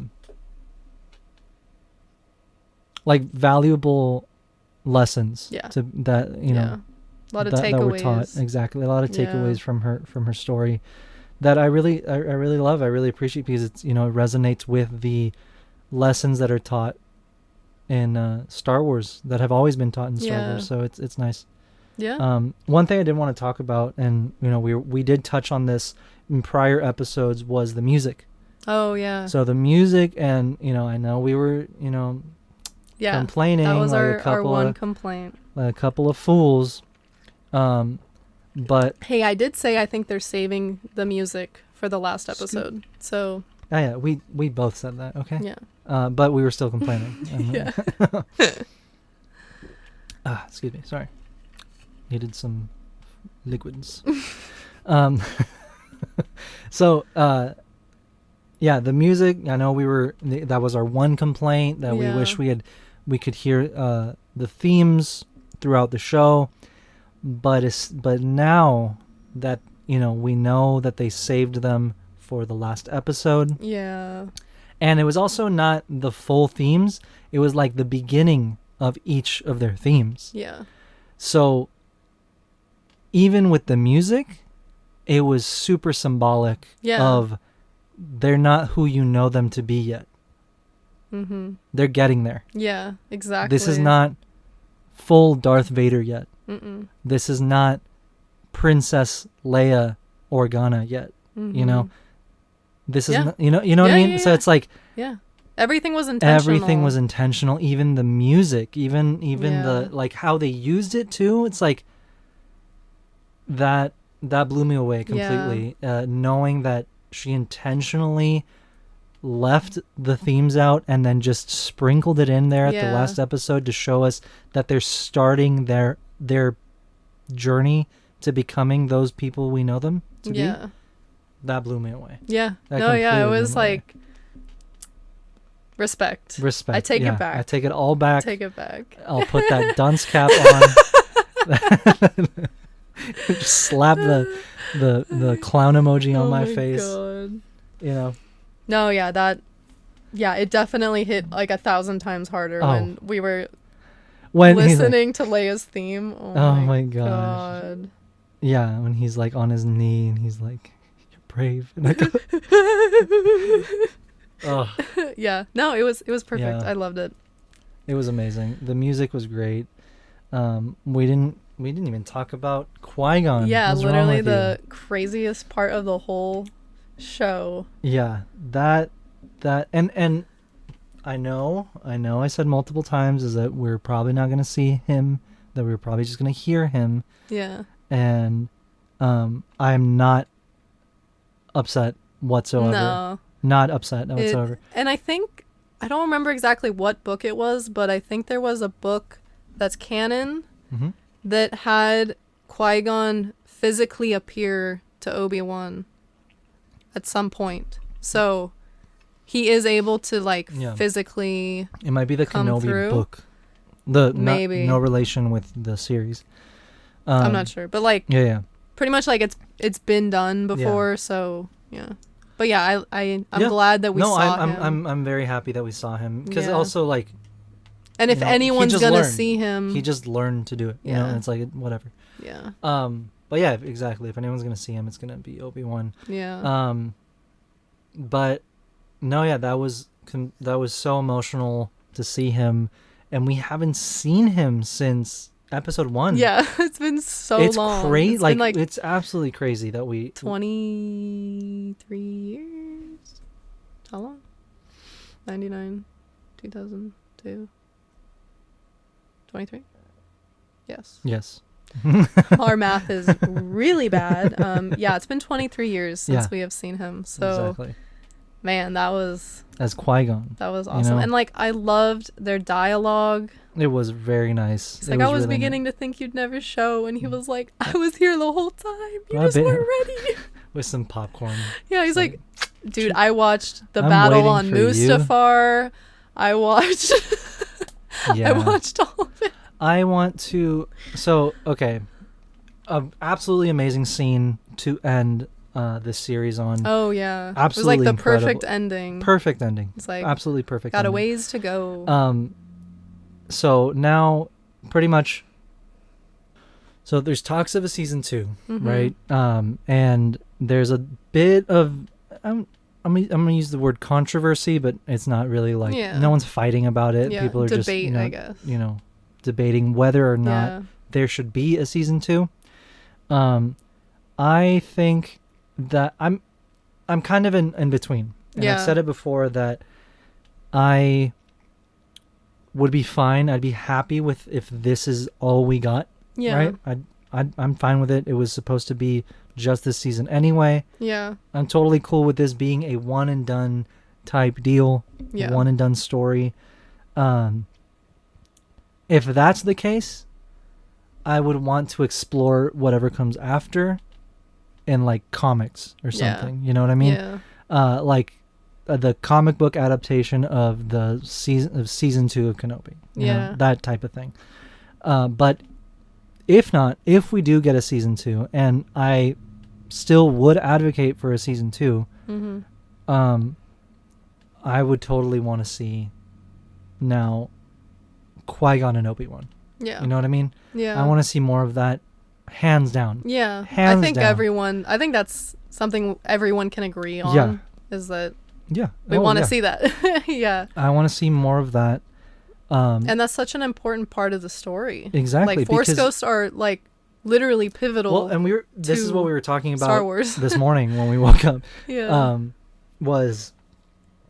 I was telling you exactly, like before Clone Wars.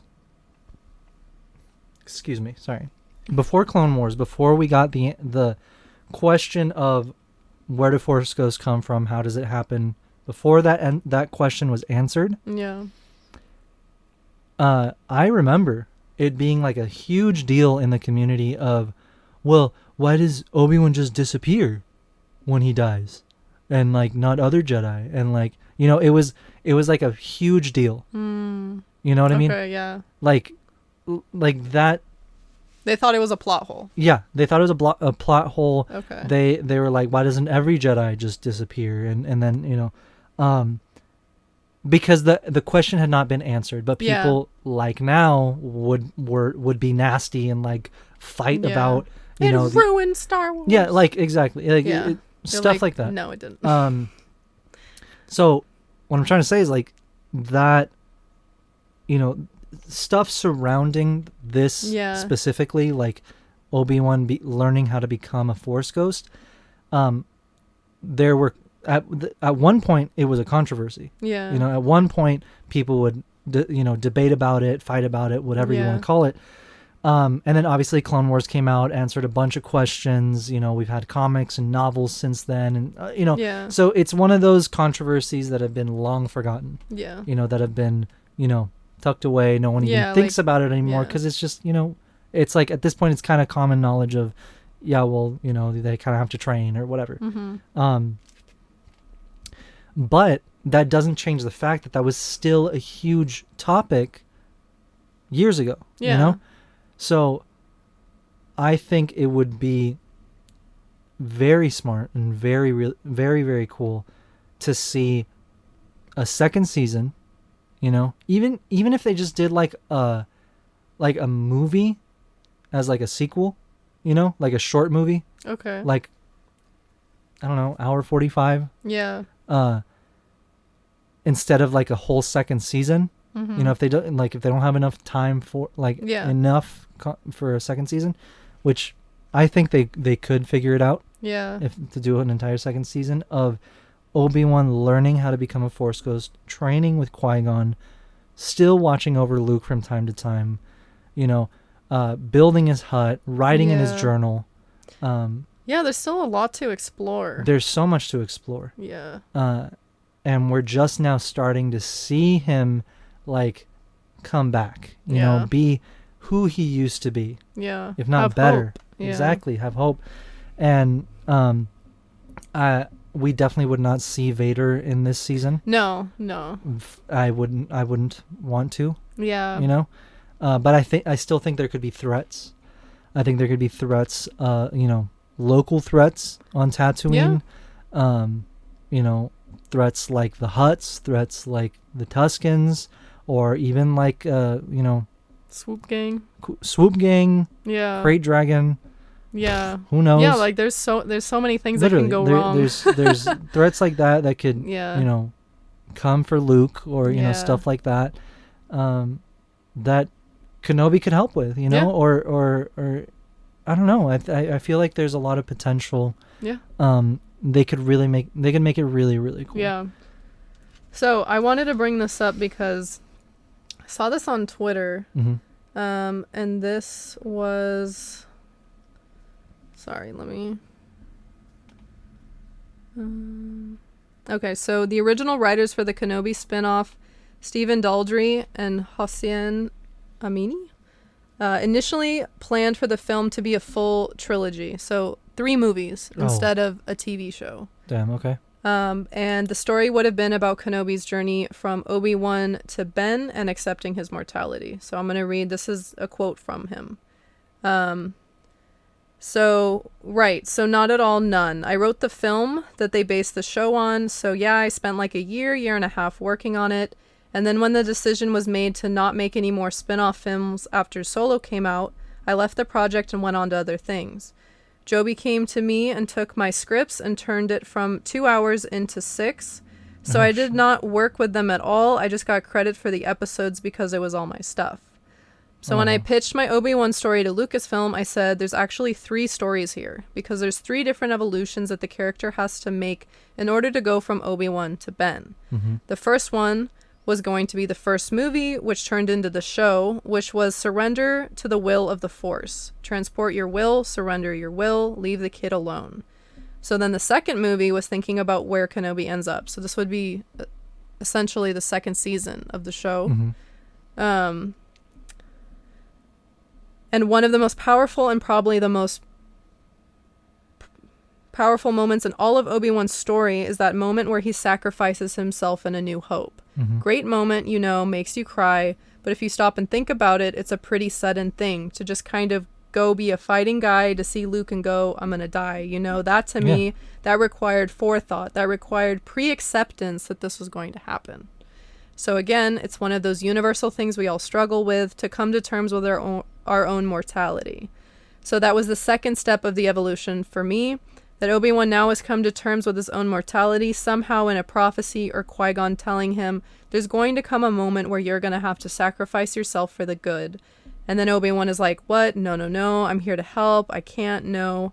and get him to that point where Obi-Wan has accepted the idea that he's going to die, and that he's going to die willingly at a crucial moment, and you will know when that moment presents itself. So that when that moment comes up in A New Hope, you understand. He's recognizing he's been on this journey already, and he's waiting for this moment, and that's how he's able to make it so easily, to do this sacrifice and die. Wow. So to me, Okay. that was the second story. If I have anything to do with the second season of Obi-Wan, that's the character evolution that I would take him on. That to me is really interesting and, like I said, universal. So, Yeah. holy Oh, shit. wow. Yeah. Yeah, like, I Yeah, want it. I want to see that. I need it. Hands down, I want to see that.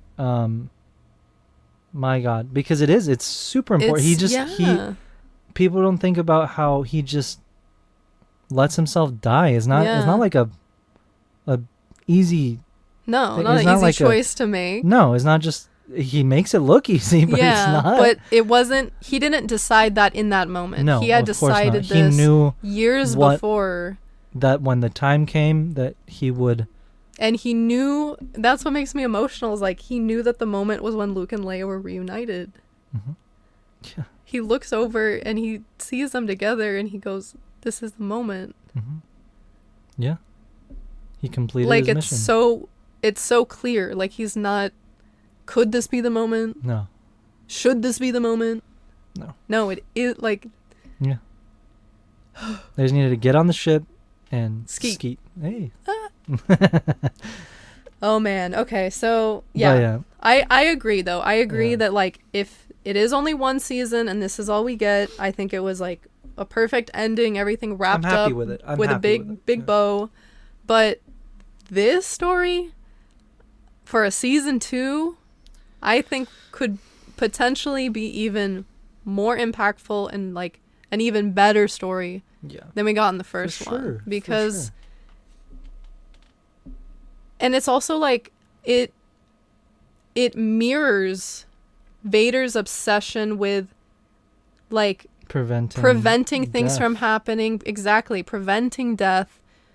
And he's accepting Trying it. to. Exactly. It's like he learns the lesson that Vader couldn't, that Anakin couldn't. And that's the ways of the Jedi, is letting go, not being attached.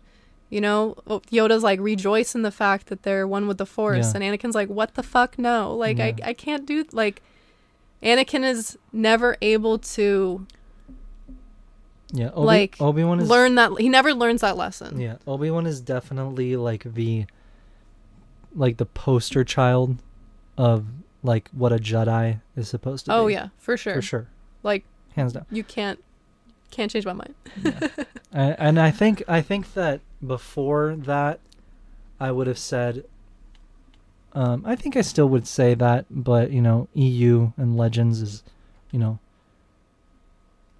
you can't really compare it right now with canon. You know, they're very different stories. Yeah. But like Luke from Legends, I would say Is the Jedi. yeah, Yeah. the Jedi, Yeah. and right under him Obi-Wan in both Legends and canon. Yeah. Right, you know. Yeah. But if we're talking strictly canon, Yeah. Obi-Wan all day, Yeah. all day. Obi-Wan. He understood Yeah. what it meant. What's also like what's crazy is that Obi-Wan knew what it was like to be a Jedi with the Jedi Order Yeah. and to be a Jedi when they were being Without hunted, the Jedi like Order. with, you know, Yeah. after the purge. That like, so he really knows what it's like Yeah, to be a of course. Jedi. Like Yeah. obviously Luke goes through his whole Not journey, just but that, he wasn't never, there. Obi-Wan never ever breaks his vows as a Jedi. No. Ever. Like, no matter what, even Yeah. after he was in hiding. Yeah. You know what I mean? Because that was a choice he made. It Yeah. wasn't like I'm following the rules that No. they're telling me I should follow. He was like, this is how I'm going to live my life. Yeah. Well, you can still believe in something and not necessarily agree with how they do things, Yeah. you know? Yeah. So, like, I know that Obi-Wan could see the flaws of the Council and Of the Jedi course, Order. yeah. His master saw it. Exactly. So, That's what yeah. That's what I was gonna say. Yeah. Is exactly because of, like, Qui-Gon's Qui-Gon's. teachings and his Yeah. point of view and stuff like that. So, no, yeah, Obi-Wan's the greatest Jedi who's ever lived, for sure. Yeah. He's he gets it, he understands, And he's humble. and yeah. He's a He great does guy. it. He does it because He's it's a the right great thing guy. to do. No, Oh my yeah. god, man. Another thing I would love to see in season 2 would be him and Qui-Gon talking about Anakin. I don't want to think about that. Yeah. Yeah, Oh my. Yeah, we thought season 1 was heavy. because we Dude. know Qui-Gon has seen it all, Yeah. the whole, like, since episode 1. Dude. You know what I mean? Yeah. Like, I want to hear Qui-Gon's perspective, you know? Yeah. Like, I want to hear, you know, like, what he thinks about everything that happened, because I have a feeling that he will, like, that he still believes in Anakin. You know what I Yeah. mean? He's like, I don't think at all that he's lost hope in him. Yeah. Like, if anyone, it's like he's one of them. Yeah. know? And he's kind of like, at this point, like, he needs to believe Yeah. that he is the chosen one, because if he isn't, Qui-Gon's going to feel responsible for everything that happened. Exactly. You know? Yeah, of course, but I'm not saying that's the only reason he no, believes no. in him. I'm just Yeah, saying, yeah. like, of course, yeah. Yeah. But Qui-Gon is the firmest believer in the will of the Force. like everything you happens know, the for a living reason. Force, exactly. Yeah. Like, you know, even if it's tragic, which is Yeah. this is probably the most tragic story, Yeah. you know, written. Yeah, I don't think Qui-Gon was expecting that. No, of course. I mean, Yeah. you know what I mean, though. Like Yeah. Qui-Gon believes in the Force, the will of the Force, and you know, and he was the one that like recognized the prophecy, and you know, the prophecy of the Yeah. chosen one, and recognized that in Anakin, you know. Yeah. And even aside from all, like, everyone at the council, like they were all like, Yeah. you know, and he was like, his dying wish was like, train the boy. Yeah. So it's, yeah, I think there's a lot to be told there, especially in Qui-Gon's perspective, Yeah. and in conversation with Obi-Wan of all people, you know, is not like Yeah, they have a very unique relationship. they do. You know, it's like master and apprentice talking about his failed apprentice. So Yeah. it's like there's a lot to unpack there. You know what I mean? Yeah, there's a lot. No, yeah. It's like, I there's a understand lot. you tried your best, but like, here is maybe where you went wrong. Yeah, maybe. You know? But no, yeah, I think it could be a very interesting like perspective of like, you know, what he thinks about Anakin, what he thinks Yeah. about Vader, and how things went down. Yeah. And you know, also they're not just to hear that perspective, but like consoling Obi-Wan, you know, kind of like Yeah. helping him deal with this tragedy, and like, and obviously Obi-Wan is in a much better place now Than after he the show was. than, exactly. But Yeah. still, you know, Yeah, that's stuff that he's always going to be Exactly. dealing with. It's not yeah. And going away anytime soon. if we and talking about that, like, they have to talk about it, even if we don't see it. Like, in universe, they totally talk about it, you know. Yeah. So that's what that's why I'm interested in seeing it, because there could also be the difference in like points of view, where I think Qui-Gon would still believe that, you know, Anakin's in there, right? Yeah. Like, but Obi-Wan has now come to the to his own conclusion that Anakin's dead. And he's like, I saw him. I looked him in the eyes Yeah. and saw that he was gone. Exactly. So I think they And could. Qui-Gon's like, but I'm part of the Force, so like, yeah. I well- know. Well, I mean, like I feel like Qui-Gon would be like, you know, they're still good in him. Yeah. There must be patience. Like how I said in Yeah. the last episode, where I thought, that he'd come up when they were fighting, Oh yeah. and that he'd say something like, you know, he will bring balance, like he will bring balance, he will fulfill the prophecy, but not today. You know, I feel like he'd still be in that state of mind of one day he will. Yeah. Like that, he's still alive. There, like he's still, there's still a chance for him to do what's right. Yeah. You know, but then Obi-Wan, like you said, can come in from the, well, I faced him. Yeah. I saw him. Yeah. I heard him. And I felt him, you know? Yeah. So there could be like some kind of, you know, very interesting dialogue and argument even between Qui-Gon and Obi-Wan regarding that very fact, you know? Because we see Obi-Wan in the original trilogy completely given up on Anakin. Anakin's completely gone. And trying to just not burden Luke with knowing. Yeah, he's like, that. you don't need to know. Like, you don't need to know. Your dad died. Yeah, exactly. Vader killed him. That's it. Exactly. And it's like, you know, that is one of the most interesting, like, things that I think are very, you know, prominent in the story. Yeah. You know, that I think Kenobi really, like, the series really shed a lot of light on. Like, I'm glad they bridged that gap between, you know, him loving him and having hope that he could come back with the Ben Kenobi we see in, like, episode 6, where he's like, well, if you can't kill him, then he's already won, you know? Yeah.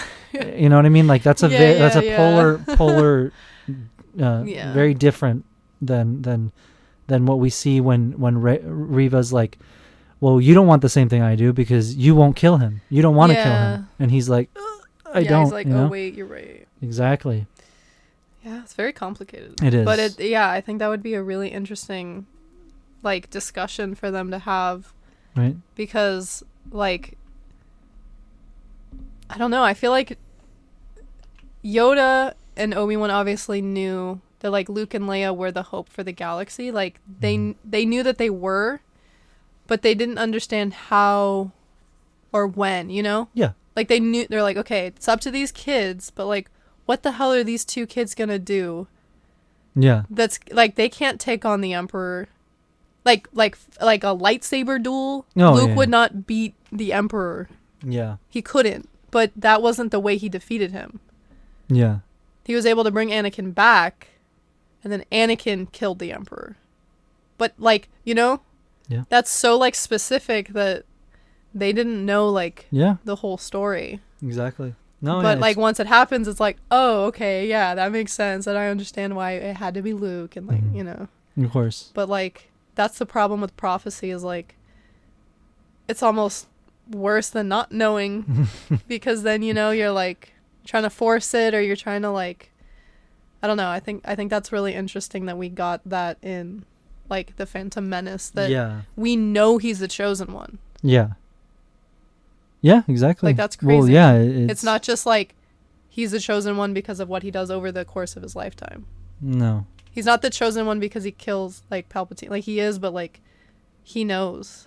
I always think about that. I'm like, I feel like they shouldn't have told Anakin he was the chosen one. Well, that's also kind of like the, you know, the message is, like, being the chosen one doesn't mean, like, no matter what you do, you're going to succeed. Yeah. You know, it's, you have the tools. Yeah. It is possible that you could be, well, no, it's not possible that you could be, it's like, we're all the chosen one. Yeah. You know, like, in real life, it's like, the message is, think about it like this. It's each and every one of us are the chosen one. Yeah. Right? And, you know, in your life, you have different paths that you can take. Yeah. And the point is, and the message of Star Wars is, you have the potential. You have the tools. Yeah. Now you choose what you do with them. Yeah. You know? Yeah. Like, that's the message of Star Wars. If we Yeah. really break it down, and obviously there's a lot of lessons, and Yeah. but like, to me, that's the main. Yeah. That's the main Yeah. plot point. It's You choose your you destiny. choose your destiny. So it's like,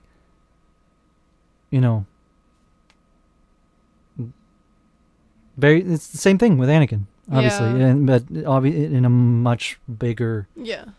capacity and Yeah. bigger scale, because he was the chosen one to bring balance to the Force, Yeah. right? And it's like, well, Kind of took him a while, but It he took him a while. finally did it. exactly, exactly. But no, it's crazy. I if we do get a season 2, which now I really hope we do. Yeah. I think that would be very, very awesome to like explore those like conversations between Qui-Gon and Obi-Wan. Yeah. That perspective of, like that different perspective from each of them, Mm-hmm. regarding Anakin and Vader, Yeah. and the prophecy. It's like, because I feel like at some point Obi-Wan would be like, you were wrong, Yeah. right? And Qui-Gon's like, No. No. But I don't know. Long story short, I think this show was incredible. Me too. I'm happy with what we got. If this is all we get, I'm Yeah. happy. If we get more, I'll be more happy. Yeah. I want to see more Qui-Gon. What can I Yeah. say? I want to see that dynamic. I want to see that training. I want to see that development of, accepting that in order to one day, like, achieve what he's training for, that he's gonna have to die. Mm-hmm. Like, he's training so that when Yeah. he dies, like, that's when that kicks in. You know what I mean? Yeah, that's crazy. So like when we just read, it's like I want to see that. I want to see that Yeah. transition, that coming to terms with mortality, that Especially because Vader never can. pretty much, like he tries to, Yeah. himself, but like it's in the comics especially, Yeah. and it's like the Force won't let him. Yeah. Like It's no, dark. It not gets until dark. you come back to the light. It gets dark in those comics, and it's That's kind of crazy crazy to to see. think about. Like, Yeah, I know. it's like, It's insane. you're not done. If you guys don't know what I'm talking about, read Darth Vader and the Last Command, Yeah. or the Lost Command. Sorry, and the Lost Command. My gosh, an incredible series, and there's like sequels to it. And those are really good, but that specific one, and Yeah. that's the one you just read, right? Yeah. Where he like brings down the temple on him, bruh. Yeah. He He has like He's going through it. visions of Padme, Yeah. pregnant, but like, not alive. It's Yeah, dark. Just read it. It's really good. It's really good. I didn't ruin anything. Trust me, it's good. But yeah, so it's Vader's characters. Who knew the show could make Vader more complex than he already was? Right. Crazy. Crazy. But yeah. All right. We talked about a lot. We did. There was a lot to talk about. There's still more to talk about, but Yeah. we only have so much time. Yeah. But this was a lot of fun. It It was was. a lot of fun. I can't believe it's over. I know, Kenobi. Bittersweet. It was amazing. It was an amazing show, an amazing process, and I'm grateful. So thank you, Star Wars. Thank you, Lucasfilm. Thank you, everyone behind the scenes Yeah. that put this show together. To those of us that, it meant a lot to.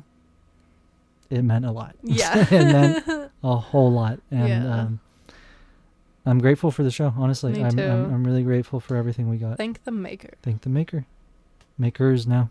All right, guys. thank you for making it through another episode of the Punch and Chewie podcast. Like I said, we hope you don't mind our temporary setup here in our office. But I know we don't. This is kind of fun doing it here. Yeah. But hopefully soon we can get back on the our usual setup and usual scheduling and stuff. We got to talk to Silva, and he misses you guys, so don't think he doesn't. But he's got to figure out all his stuff with his new job and scheduling and all that stuff. But yeah, all right, guys. Thank you for joining us this week, and we will see you next week. Bye. Bye.